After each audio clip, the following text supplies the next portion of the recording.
नमस्कार दोस्तों बात करते हैं आज उत्तर प्रदेश यूपी के सबसे बड़ी और काम की 50 खबरों के बारे में, क्योंकि हर एक खबर बहुत ही इंपॉर्टेंट और काम की होने वाली है। तो बात करते हैं सबसे पहली बड़ी खबर से। तो उससे पहले वीडियो को अगर लाइक नहीं किया तो लाइक जरूर से कर दीजिएगा। चलिए बात करते हैं सबसे पहली बड़ी खबर। पुलिस भर्ती के बाद आरओ और एआरओ परीक्षा भी रद्द होगी। योगी सरकार का गड़बड़ियों की जांच का फैसला। जी हां, यूपी में पुलिस भर्ती परीक्षा का पेपर रद्द होने के बाद आरओ और एआरओ की जो परीक्षा उसे रद्द करने की मांग कर रहे हैं और शासन ने अब तक आरओ और एआरओ की परीक्षा की जो गड़बड़ी है उसकी जांच का भी फैसला ले लिया गया है। चलिए उसी के बाद बात करते हैं अगली बड़ी खबर। सरकार ने मान ली अपनी नाकामी। योगी सरकार ने पेपर लीक के आरोपों को मानते हुए शनिवार को यूपी पुलिस की जो भर्ती परीक्षा उसको रद्द करने का ऐलान कर दिया और इसे लेकर सपा प्रमुख अखिलेश यादव ने सरकार पर हमला बोल दिया। कहा सरकार ने अपनी नाकामी को मान लिया। चलिए बात करते हैं इसी के बाद अगली बड़ी खबर। लखनऊ, गोरखपुर, वाराणसी समेत 15 शहरों को लेकर योगी सरकार की नई व्यवस्था।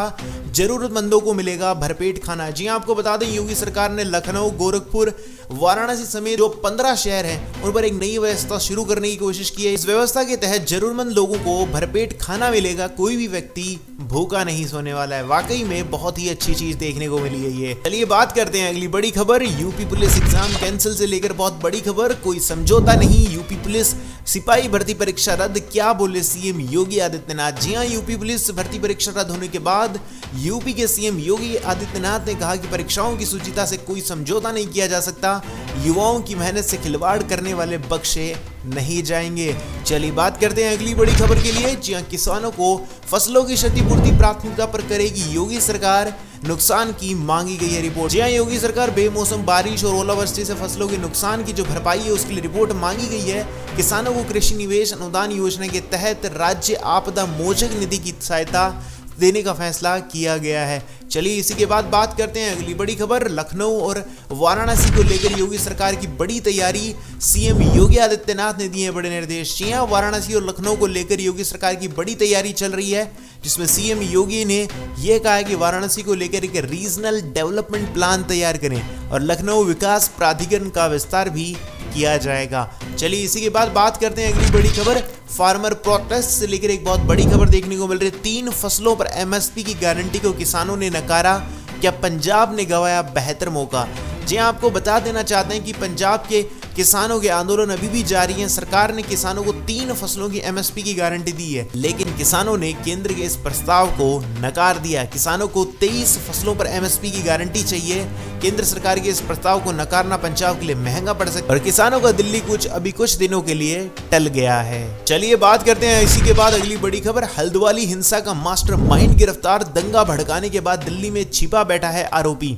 जी हां, आप सबको बता दें, उत्तराखंड पुलिस के प्रवक्ता आईजी नीलेश भारने ने बताया कि हिंसा के मास्टरमाइंड अब्दुल मलिक को पुलिस ने गिरफ्तार कर लिया। आरोपी हिंसा के बाद से फरार चला, जिसकी तलाश में पुलिस की कई टीमें लगी हुई और पुलिस ने आरोपी के खिलाफ लुकआउट नोटिस भी जारी कर दिया है। चलिए इसी के बाद बात कर लेते हैं यूपी के मौसम के बारे में। यूपी में बदलेगा मौसम। इस हफ्ते 2 दिनों के लिए बारिश के आसार। पश्चिमी विक्षोभ का दिखेगा असर। जी हां, यूपी में सूरज की तपिश बढ़ रही है। अगले 2 दिनों तक तापमान में बढ़ोतरी होगी। उसी के साथ पश्चिमी विक्षोभ के कारण 26 और 27 फरवरी को बारिश के आसार दिख रहे हैं। शुक्रवार को प्रदेश के कई जिलों में तेज धूप देखी गई है। चलिए इसी के बाद बात करते हैं अगली बड़ी खबर।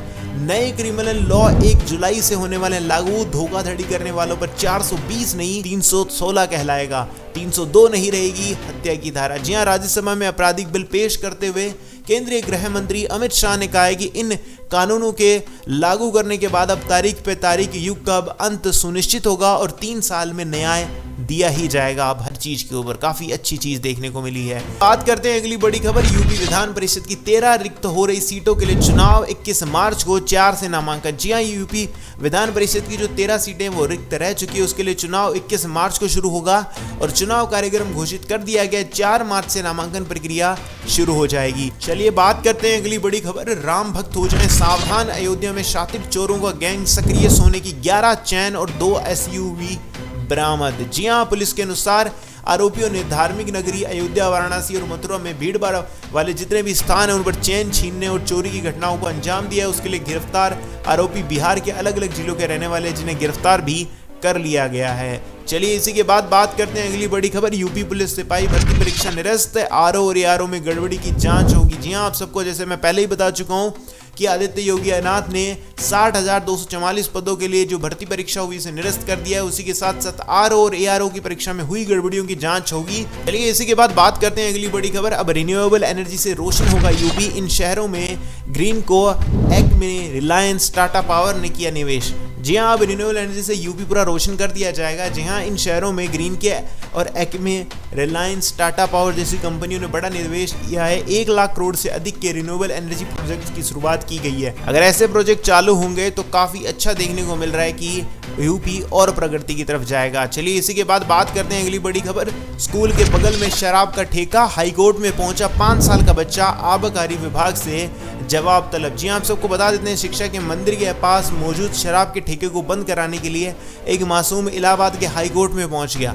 5 साल की इस बच्चे ने इलाहाबाद हाईकोर्ट में स्कूल के पास खुले शराब के ठेके के खिलाफ PIL दाखिल होने के बाद हाईकोर्ट से आबाकारी से जवाब का तलब किया और बच्चे की तरफ से पैरवी करने वाले वकील का तर्क है कि स्कूल खुलने के बाद शराब ठेके का जो लाइसेंस रिन्यू हुआ है वह अवैध भी है।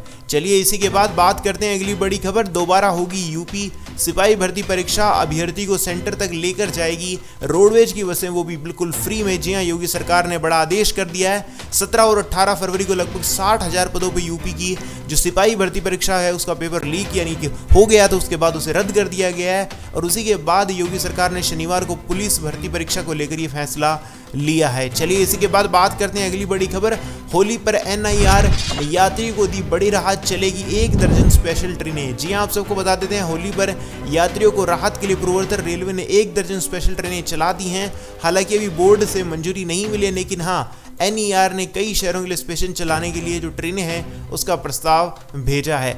चलिए इसी के बाद बात करते हैं अगली बड़ी खबर। यूपी के कासगंज में बड़ा हादसा, श्रद्धालुओं को लेकर जा रहे ट्रैक्टर ट्रॉली तालाब में पलटा, 22 लोगों की मौत। जी हाँ, सबसे बड़ी खबर देखने को मिल रही है उत्तर प्रदेश के कासगंज में एक बहुत बड़ा हादसा हुआ है। गया ट्रैक्टर ट्रॉली तालाब में पलट गया और हादसे में लगभग 22 के लोगों की मरने की सूचना आ रही है। और इसी के साथ आपको बता दें कि उस पर 54 लोग ट्रैक्टर पर सवार थे और काफी बड़ा हादसा बताया जा रहा है जो भी देखने को मिला है। इसी के बाद बात करते हैं अगली बड़ी खबर। पत्नी के नाम खरीदी प्रॉपर्टी पर परिवार का भी हक, मकान जमीन रजिस्ट्री कराने से पहले जान लें हाईकोर्ट का फैसला। जी हाँ, हाईकोर्ट ने अपने फैसले में स्पष्ट कर दिया है कि परिजनों का उस संपत्ति पर तभी अधिकार नहीं माना जाएगा जब यह साबित होगा कि महिला ने अपनी कमाई से वह संपत्ति खरीदी है। चलिए बात करते हैं अगली बड़ी खबर। यूपी के इस यूनिवर्सिटी में अगले साल से 4 साल का होगा ग्रेजुएशन, हर साल के बाद मिलेगा ये विकल्प। जी हाँ, DDU में नई राष्ट्रीय शिक्षा नीति के तहत नए सत्र से स्नातक 4 साल का होगा। पहले साल के बाद सर्टिफिकेट, दूसरे साल के बाद डिप्लोमा और तीसरे साल पर डिग्री